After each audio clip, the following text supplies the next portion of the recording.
প্ৰথম খবৰৰ চিধা কথাত মই দিগজ্যোতিলহকৰে স্বাগতম জনাইছোঁ। আমি দেখিছোঁ যে অসমত তৃতীয় পৰ্যায়ৰ ভোটদান অনুষ্ঠিত হ'ব 7 মে'ত, মাত্ৰ মাজত কেইটামান দিন বাকী। আৰু এনেকুৱা সময়ত আকৰ্ষণীয় পৰ্যায়ত পাইছেগৈ কোকৰাঝাৰ লোকসভা আসনখন। আৰু এই সমষ্টিক লৈ আমি দেখিছোঁ দুটা শিবিৰত বিভক্ত হৈ গৈছে। এটা হ'ল UPPL আৰু BJP, বৰ্তমান শাসনত আছে দুইটাই, তাৰ পৰিষদ আৰু ৰাজ্য চৰকাৰৰ লগতে কেন্দ্ৰীয় চৰকাৰত। আনহাতে পূৰ্বতে শাসনত থকা BPF প্ৰত্যাহ্বান হৈ পৰিছে UPPL আৰু BJPৰ বাবে। UPPLৰ বিৰুদ্ধে বিজয় সাব্যস্ত কৰাৰ বাবে উঠি পৰি লাগিছে BPFৰ প্ৰাৰ্থী প্ৰাক্তন ডেপুটি চিফ BTCৰ খাম্পা বৰগোহাঁই। আৰু আমাৰ লগত আছে খাম্পা বৰগোহাঁই। তেওঁৰ পৰা নিৰ্বাচনৰ কেনেকৈ প্ৰস্তুতি চলিছে, তেওঁলোকে কি ধৰণে ৰাইজৰ কাষ চাপিছে, কিছু কথা আমি জানিম। স্বাগতম জনাইছোঁ। নমস্কাৰ। BPF দলে জবৰদস্ত ৰাইজৰ ওচৰত সোমাইছে আৰু আপোনালোকে জানে সকলোৱে BPF দল হ'ল BTCৰ জনপ্ৰিয় দল। বেলেগ কিমান ডাঙৰ ডাঙৰ দল আহে সেইটো বেলেগ কথা, কিন্তু BPF হ'ল জনপ্ৰিয় দল। আৰু ময়ে কেণ্ডিডেট, মই 15 বছৰ ডেপুটি চিফ আছিলোঁ আৰু সেইমতে সমূহ ৰাইজে মোক চিনে, মোক জানে আৰু মই কি কাম কৰিছিলোঁ আগত সেইটো জানে। গতিকে ৰাইজে আজি খুব সুখী যে BPF দলে আকৌ MP ইলেকশ্যনত ভালকৈ নামিছে। গতিকে সকলো জাতি গোষ্ঠী ধৰ্মাৱলম্বী চবে BPFক ভোট দিবৰ কাৰণে সাজু হৈছে। আৰু দ্বিতীয়তে আপোনালোকৰ ধৰক ইয়াত নিৰ্বাচনত বিজয়ী হোৱাৰ বাবে আপোনালোকে কেনেকুৱা ধৰণৰ এটা ৰণনীতি প্ৰস্তুত কৰিছে? What are the basically planning বা কেনেকৈ আপোনালোকে এক্সিকিউশ্যন কৰি আছে? প্লেনিং আমাৰ এইটোতো ছেক্ৰেট কথা, গোপন কথা, এইটো আপোনাক টিভিত কোৱা নাযায়। কিন্তু আপুনি চাব যে আমি বেলেগ দলৰ নিচিনা ডাঙৰ ডাঙৰ মিটিং কৰা নাই। ৰাইজেই আমাক চাব বিচাৰে আৰু বিশেষকৈ মোক চাব বিচাৰিছে কেণ্ডিডেট হিচাপে। মই গাঁৱে গাঁৱে সময় গৈছোঁ, প্ৰত্যেক জাতি গোষ্ঠীৰ ওচৰত মই গৈছোঁ, প্ৰত্যেক ধৰ্মাৱলম্বীৰ ওচৰত মই গৈছোঁ। যিমান ধৰ্মীয় নেতাসকল আছে প্ৰত্যেক ধৰ্মৰ, হিন্দু ধৰ্ম, খ্ৰীষ্টিয়ান ধৰ্ম, ইছলাম ধৰ্ম, বাথৌ ধৰ্ম, ব্ৰহ্ম ধৰ্ম, সৎসং ধৰ্ম, চবৰে ওচৰত মই গৈছোঁ আৰু যাব চেষ্টা কৰিছোঁ। আৰু প্ৰত্যেক জাতি গোষ্ঠীৰ ওচৰত যাব চেষ্টা কৰিছোঁ, গৈছোঁ। গতিকে ৰিয়েকশ্যনটো ভাল। আৰু দ্বিতীয়তে আমি দেখিছোঁ যে বহুত মাজত যে শেহতীয়াভাৱে কৈ আছে যে UPPLৰ ক্ষমতাত অহাৰ পিছত BTR বা BTC তাৰ জনসাধাৰণ সুখী নহয়, বড়োভূমিৰ লোকসকল সুখী নহয়। আপুনি ইতিমধ্যে ক'লে ৰাইজক, মই ক'ব লগা কথাটো আপুনি অলৰেডি ক'লে যে যোৱা 2020 চনত যিটো ইলেকশ্যন আৰু BPFক হাৰাবৰ কাৰণে কৰোনাটো ইছ্যু লৈ পেলাই ভোট হ'ব লগাটো কেঞ্চেল কৰি পষ্টপন কৰি 9 মাহ ডিলে কৰি দিলে। আৰু সঁচাকৈ ইলেকশ্যনটো যদি এপ্ৰিল মাহতে হ'লে হয়, UPPL দলে 5টাৰ বেছি নাপালে হয় আৰু BJP দলে 1-2টাৰ বেছি নাপালে হয়, চব BPF। কিন্তু 9 মাহ ডিলে কৰাৰ স্বত্তেও BPFে 17টা পাইছে আৰু EGPয়ে 8টাহে পাইছে আৰু UPPলে 11টা পাইছে। তেখেতসকলে চৰকাৰ গঠন কৰিছে, আমাৰ ক'ব লগা নাই, এলায়েন্সত কৰিছে আৰু কংগ্ৰেছ আৰু অনাবড় কেণ্ডিডেটক লৈ পেলাই কৰিছে। এতিয়া যি কমিটমেণ্ট দিছিলে যে মহিলাসকলক ডেভেলপমেণ্টৰ কাৰণে টু এম্পাৱাৰ উইমেন বহুত স্কিম দিয়াৰ কথা কৈছিলে, এটাও নকৰিলে। দলং, বান্ধ, স্কুল, কলেজ ইত্যাদি ইত্যাদি শিক্ষা অনুষ্ঠান ডেভেলপমেণ্টৰ কথা কৈছিলে, এটাও আমি দেখিবলৈ নাপালোঁ। LP স্কুল এটা প্ৰভিন্সিয়েলাইজেশ্যন নকৰিলে তেখেতসকলে। কলেজ ইউনিভাৰ্চিটি বনোৱাৰ কথাটো বাদ দিয়ক, হস্পিটেল এটা নবনালে, ইৰিগেশ্যন এটা নবনালে, আলি এটা নবনালে, দলং এটা নবনালে, বজাৰ এটা নবনালে। সেইবোৰ গোটেইটো দেখি পেলাই আজি BTC বাকীয়ে এই এলায়েন্স গভৰ্ণমেণ্ট UPPL আৰু BJPৰ প্ৰতি আস্থা অত্যন্ত হেৰুৱাইছে। গতিকে ৰাইজে যিসকলে 2020 চনত তেখেতসকলক ভোট দিছিল সিহঁতে ঘূৰি আহি পেলাই BPF সমৰ্থন কৰিবৰ কাৰণে জাষ্ট 7 তাৰিখ এপ্ৰিলত ৰখি আছে হয় যদি আমি চাওঁ যে চাৰিওফালে মানে বিজেপি নেতৃত্বাধীন অসম চৰকাৰ হওক কেন্দ্ৰীয় চৰকাৰ হওক বা UPPLৰ নেতৃত্ব প্ৰমোদ বড়ো ডাঙৰীয়াও কৈছে আমাৰ আগত যে উন্নয়ন হৈছে আৰু উন্নয়নৰ স্বাৰ্থত এবাৰ কোকৰাঝাৰবাসীয়ে ভোটদান কৰিব উন্নয়ন হৈছে নে উন্নয়নৰ মানে মিছা ঢোকঢাল বজাই আছে উন্নয়নৰ নামত তেখেতসকলে এটাও নতুন ইনফ্ৰাষ্ট্ৰাকচাৰ এতিয়ালৈকে বনোৱা নাই আপুনি চাওক যি ৰাস্তা আছে সব BPF বনোৱা হাগ্ৰামা মহিলাৰ দিনত এই ৰাস্তাবোৰ হিটি 4 বছৰত ভাঙি গৈছে এই ভাঙি যোৱা ৰাস্তাটো ৰিপেয়াৰিংই কৰিব পৰা নাই ইৰিগেশ্যন আমি বনাইছো কৃষকসকলৰ কাৰণে 274 তাৰ বাহিৰে এতিয়ালৈকে BPF দলে বনোৱা ইৰিগেশ্যনৰ বাহিৰে UPPL চৰকাৰে এটাও ইৰিগেশ্যনৰ নবনালে গতিকে সেই কথাটো গোটেই BTC বাকি জানে কৃষকসকলে জানে স্কুল কলেজ আমাক কয় 17 বছৰৰ একো কৰা নাই ইউনিভাৰ্চিটি হাগ্ৰামা মহিলাৰী বনাইছে CIT হাগ্ৰামা মহিলাৰী বনাইছে ইঞ্জিনিয়াৰিং কলেজ হাগ্ৰামা মহিলাৰী বনাইছে মেডিকেল কলেজ হাগ্ৰামা মহিলাৰী বনাইছে নাৰ্ছিং কলেজ হাগ্ৰামা মহিলাৰী বনাইছে তেখেতসকলক ৰাইজে এতিয়া সুধি আছে যে হাগ্ৰামাক একো বনোৱা নাই বুলি কয় আপোনালোকে কি বনাইছে এটা LP স্কুল এটা স্কুলে তেখেতসকলে দেখুৱাব পৰা নাই আৰু চাওক আপুনি হস্পিটাল স্বাস্থ্যৰ ক্ষেত্ৰত হাগ্ৰামা মহিলাৰী যি হস্পিটাল বনালে তাৰ বাহিৰে UPPLৰ দিনত এই 4 বছৰত এটাও সাব চেণ্টাৰো বনোৱাটো আমি দেখিবলৈ পোৱা নাই গতিকে তেখেতসকলে খালি কয় বহুত ডেভেলপমেন্ট হৈছে যদি বহুত ডেভেলপমেন্ট হৈছে হেতু গোটেই আমাৰ BPF দলৰ দিনৰ হাগ্ৰামা মহিলাৰীৰ দিনত বনোৱা ৰাইজই জানে সেই কথাটো ইয়াৰ কাৰণে যিমানে ডাঙৰ ডাঙৰ কথা নকক তেখেতসকলক ভোট নিদিয়ে ইয়াৰ কাৰণে কি কৰিছে এতিয়া অৰুণোদয়ৰ ভুৱা UPPL আৰু BJPৰ ফৰ্ম লৈ পেলাই গাঁৱে গাঁৱে বিলাই আছে আৰু হেতুকে কৈছে ৰাইজক যে অৰুণোদয় দিয়া হ'ব আপোনালোকক আৰু হেতুও জাস্ট ফৰ্ম ফিল আপ কৰিব লাগে দিয়াটো ইলেকশ্যনৰ পিছত এনেকুৱা প্ৰতিশ্ৰুতি তেখেতসকলে আগতো দিছিল ৭৫,০০০ দিব বুলি কৈছিল এতিয়ালৈকেতো ৭৫,০০০ পোৱা নাই মহিলাসকলে দিয়া নাই তেখেতসকলে ঘৰে ঘৰে চাকৰি দিব বুলি কৈছিল এটাও চাকৰি তেখেতসকলৰ দিনৰ হি 4 বছৰ চৌকিদাৰ চাকৰিও দিব পৰা নাই গতিকে ৰাইজে এই আস্থাটো হেৰাই গৈছে ভোট নিদিয়ে সিহঁতক আৰু দ্বিতীয়তে আপোনাৰ তেওঁলোকে এই যে আস্থা হেৰুৱাই বা তেওঁলোকে আমি দেখিছোঁ যিধৰণে ওদালগুৰিত দেখিছিলোঁ এতিয়া দেখিছোঁ আমি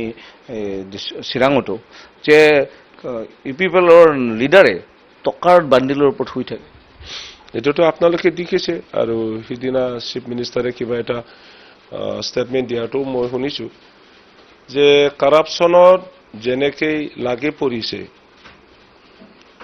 আগত এজন চেয়াৰমেনে থকাৰ ওপৰত হৈছিল এতিয়া এই বডোলেণ্ড ষ্টুডেণ্টছ ইউনিয়নৰ কয় একজন আমাৰ লগত কাম কৰা বিলাকে চন্দন ব্ৰহ্মৰ লগত UPPLত জইন কৰিছে এতিয়া খুব সম্ভৱ UPPL আৰু BJPয়ে তেখেতসকলক ৰাইজক থকা বিলাবৰ কাৰণে দায়িত্ব দিছে আৰু এইখিনি পইচাটো দিছে দেখি পেলাই তেখেতসকলে কি কৰিব থকাৰ ওপৰতে হৈ গৈছে এটো পাব্লিকে দেখিছে যোৱাকালিলৈকে আমাৰ BPFৰ লগত থাকি পেলাই কাম কৰা যাৰ চাকৰি নাই যাৰ কোনো কন্ট্ৰাক্টৰো নহয় তেখেতসকলে পইচা ক'ত পালে এই কোৱেশ্চনটো সবে ৰাইজে সুধিছে আৰু ৰাইজে কৈছে যে আমাক তেনেকুৱা লৰাবৰে পইচা দি কিনিব নোৱাৰে আমি বিকৃত নহয় গতিকে ভোট আকৌ ইয়াৰ কাৰণে সিহঁতৰ যিটো কাৰ্যকলাপ এই কাৰ্যকলাপটো দেখাৰ পিছত এতিয়া ৰাইজে আকৌ বেছি ঘৃণা কৰিছে আৰু ভোট দিয়াৰ পিছত আৰু বেছি দূৰত থাকিব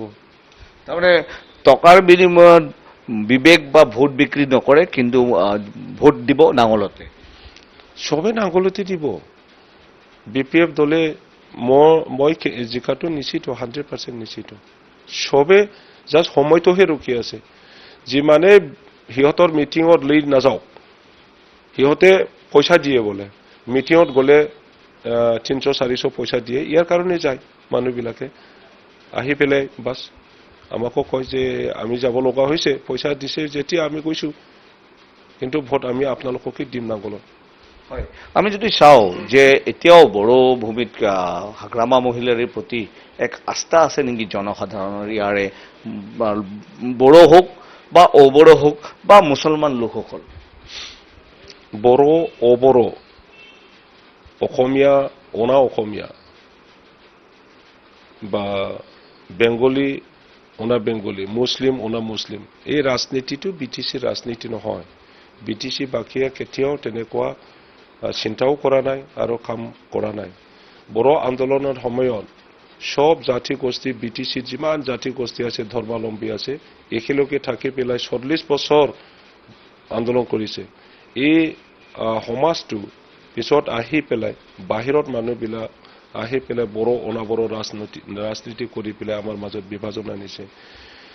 কিন্তু সেই বিভাজনমূলক ৰাজনীতিৰ দ্বাৰা বিটিচিৰ কোনো লাভৱান হোৱা নাই, সেই কথাটো সকলোৱে উপলব্ধি কৰিছে এতিয়া। গতিকে যিয়ে জাতিগত ৰাজনীতি কৰে, যিয়ে ধৰ্মগত ৰাজনীতি কৰে, এই ৰাজনীতি আৰু এই নেতাবোৰক বিটিচি বাকীয়ে ঘৃণা কৰে।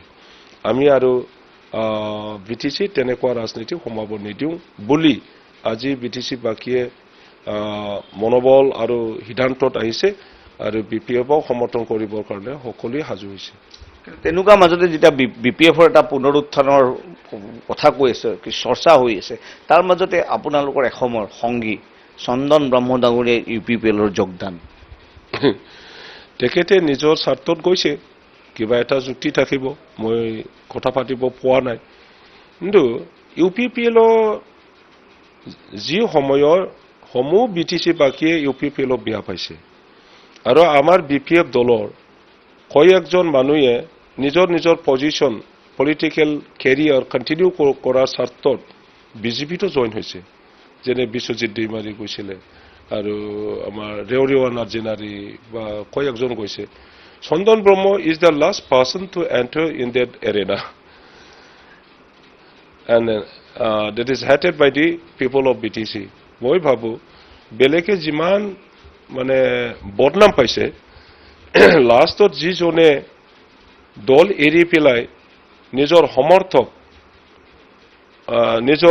নিজক শ্ৰদ্ধা কৰা মানুহসকলক এৰি থৈ গ'ল, তেখেতক সমূহ BTC বাকী বা আমাৰ ৰাইজে খুব বেছি আৰু বেলেগতকৈ দুখ পাব।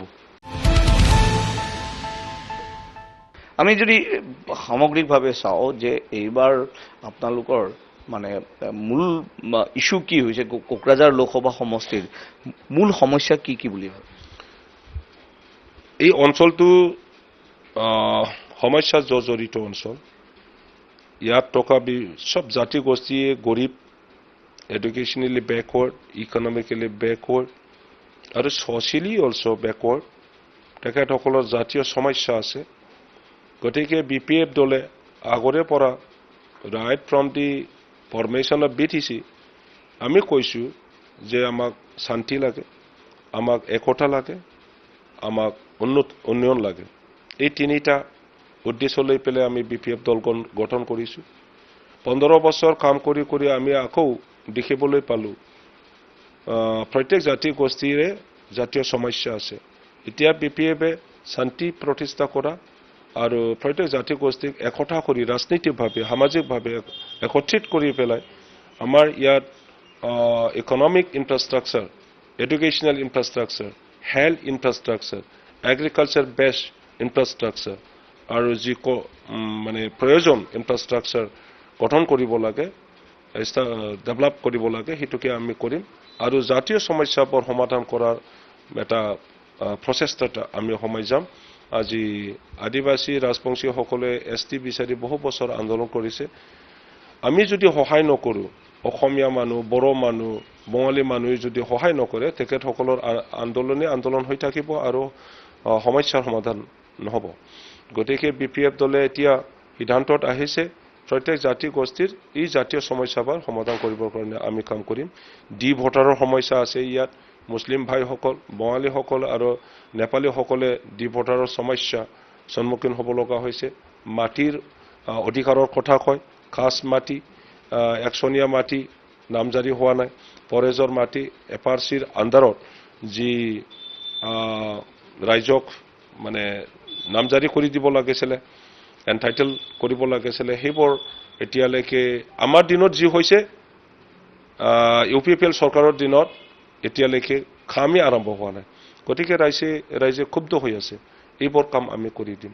আৰু ঠিক তেনেকুৱা প্ৰত্যেক জাতিয়ে যেন নিজৰ ভাষা, সংস্কৃতি, পৰম্পৰা, বিশ্বাস মানে ধৰ্ম বজাই ৰাখি পেলাই যেন জীয়াই থাকে, ইয়াৰ কাৰণে আমি BPF দলে ব্যৱস্থা ল'ব। So we have seen তিনিখন একৰ্ড হৈছে বড়ো ভূমিত আজিলৈকে. One is BAC in the beginning of 90s, BTC Accord, and now BTR Accord. Which is the best? There is nothing called best, but you can see the difference between BAC Accord and BTC Accord and BTR Accord. BTR Accord does not have any commitment from the government, neither from the state government nor from the central government.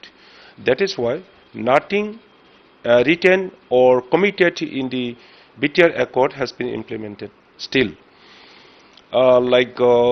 We saw something commitment from the government of India in the annexure that government would establish a central university at Burma and NIT at Udalguri and a tribal university at Udalguri and a sports university at Udalguri and a NERIM somewhere at Chirang district and a factory for manufacturing of railway cars, something like that at Dangtol, and then a cultural center at Tulungapuri, Dotma.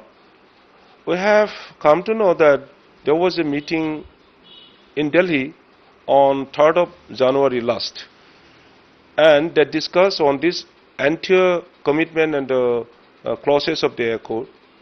And what we have seen in the minutes of that discussion, the government of India has rejected all the proposals, and they have said for some and certain reasons they cannot do it. So it is very unfortunate.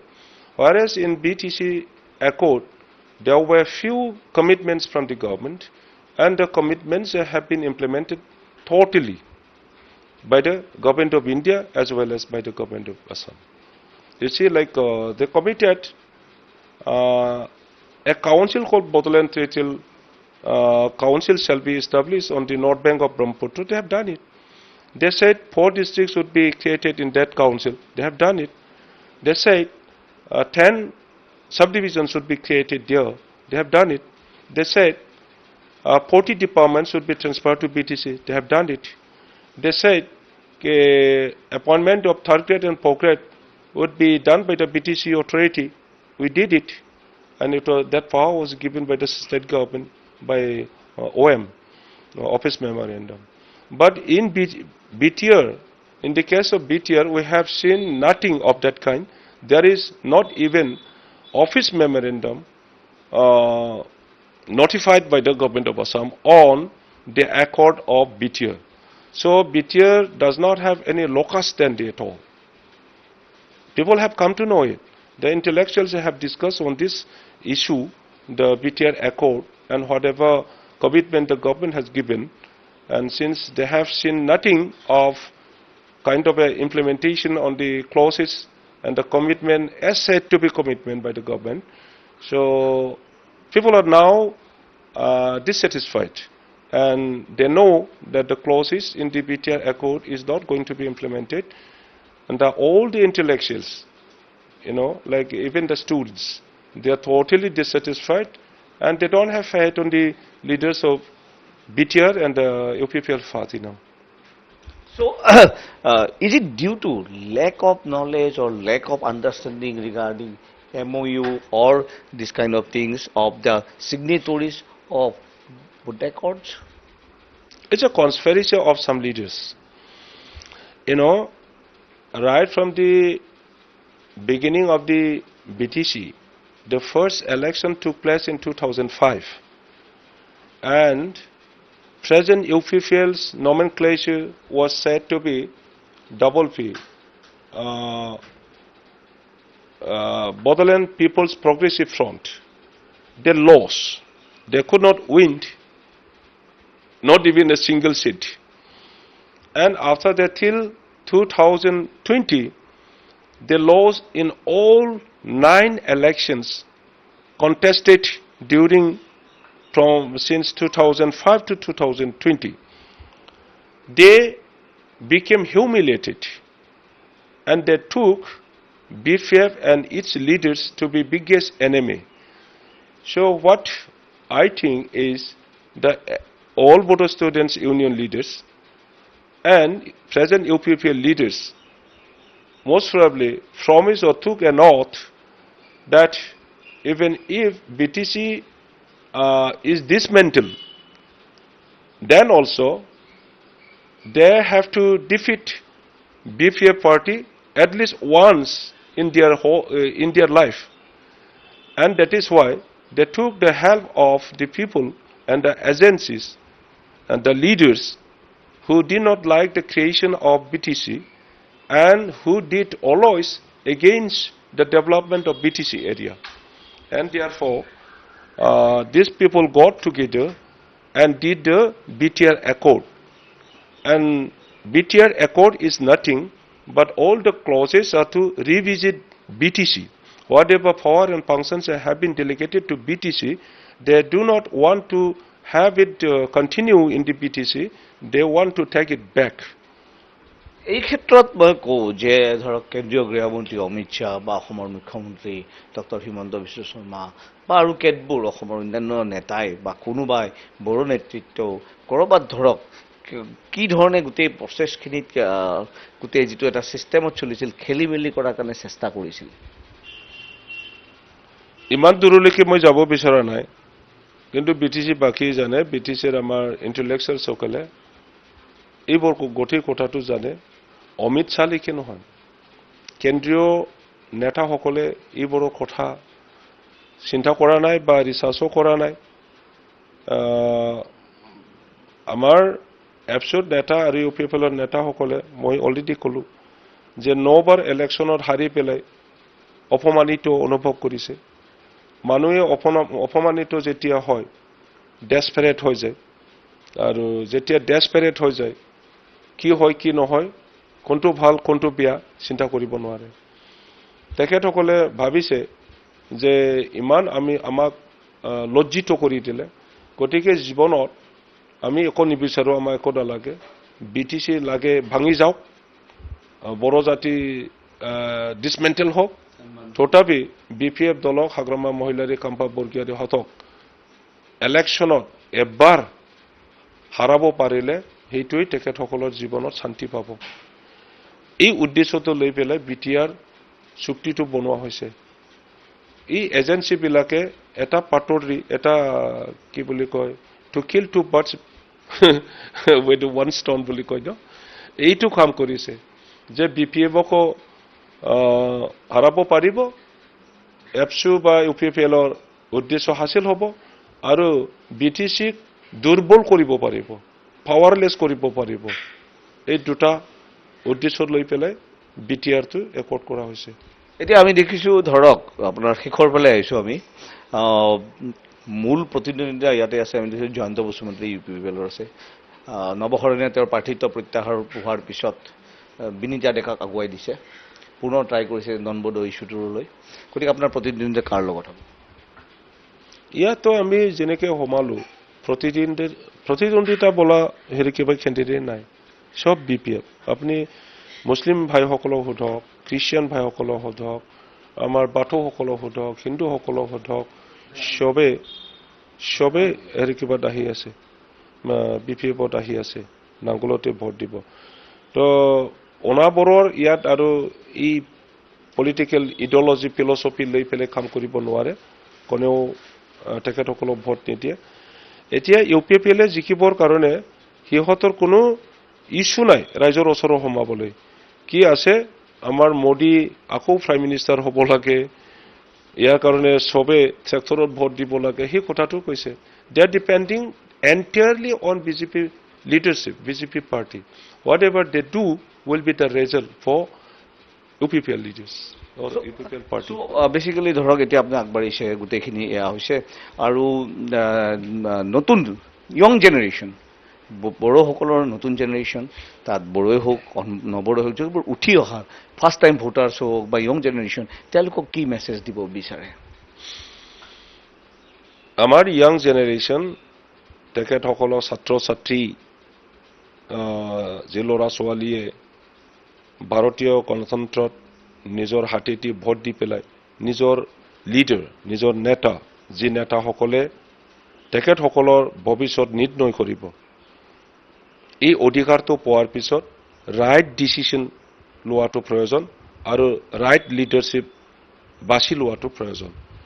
মই এইখিনি appeal কৰিম সমূহ আমাৰ ল'ৰা ছোৱালীক যে UPPL leader and UPPL পাৰ্টীয়ে যেনেকৈ BTCক ধ্বংস কৰিলে আৰু ধ্বংসমুখী কৰিলে, ধ্বংস হ'বলৈ গৈ আছে, আৰু BTCক জাতি লৈ পেলাই বিভাজন কৰিলে, ধৰ্ম লৈ পেলাই বিভাজন কৰিলে, এই দলক কেতিয়াও ভোট দিব নালাগে। মই কাম্পা বৰগিয়াৰী, মইয়ে কেণ্ডিডেট হয়। মই জিকি যোৱাৰ পিছত আগত মই BTC ডেপুটি চিফ হৈ থাকোঁতে এডুকেশ্যন বিভাগ চাই পেলাই যেনেকৈ মই এডুকেশ্যন ডেভেলপমেণ্টৰ কাৰণে কাম কৰিছোঁ, হাগ্ৰামা মহিলাৰী দেৱৰ নেতৃত্বত আমি যেনেকৈ ইউনিভাৰ্চিটি বনাব পাৰিলোঁ, আৰু যি ইউনিভাৰ্চিটিৰ কাৰণে বড়োলেণ্ড আন্দোলন হৈছিল, বড়োলেণ্ড ছেপাৰেট ষ্টেট খোজাৰ আগতে বড়োসকলে স্কুল কলেজ বিচাৰিছিল, ইউনিভাৰ্চিটি বিচাৰিছিল, সেইবোৰ এতিয়ালৈকে আমি ৰাজ্য যদিও পোৱা নাই, এই ইউনিভাৰ্চিটিখন আমি ৰিয়েলিটিত আনিব পাৰিছোঁ। CIT আমি ৰিয়েলিটিত আনিব পাৰিলোঁ, ইঞ্জিনিয়াৰিং কলেজ আমি ৰিয়েলিটিত আনিব পাৰিলোঁ, আমাৰ মেডিকেল কলেজ হৈ গ'ল, নাৰ্ছিং কলেজ হৈ গ'ল, আৰু কৰণীয় বহুতো আছে।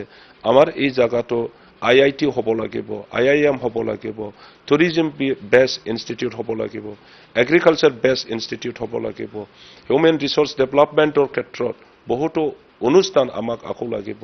সেইটো আমি একেলগে চিন্তা কৰি পেলাই ভাল এটা ষ্ট্ৰেটেজি আৰু প্লেনিং কৰি পেলাই চৰকাৰৰ লগত আলোচনা বিলোচনা কৰি পেলাই আমি স্থাপন কৰাৰ দায়িত্ব আছে।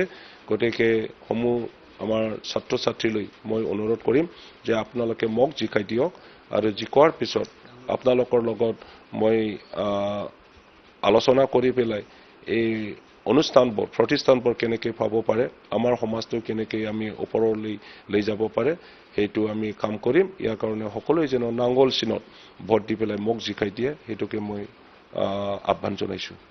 এয়া আছিল চিধা কথা খাম্পা বৰগয়াৰী, আৰু খাম্পা বৰগয়াৰী তেওঁৰ নিজৰ মনৰ কথা নিজৰ প্ৰাৰ্থিত্বকে কৰি বিভিন্ন কথা প্ৰথম খবৰৰ জৰিয়তে সমূহ কোকৰাঝাৰবাসীলৈকে কিছু কথা আগবঢ়ালে, আৰু আমি তেওঁক ধন্যবাদ জনাইছোঁ।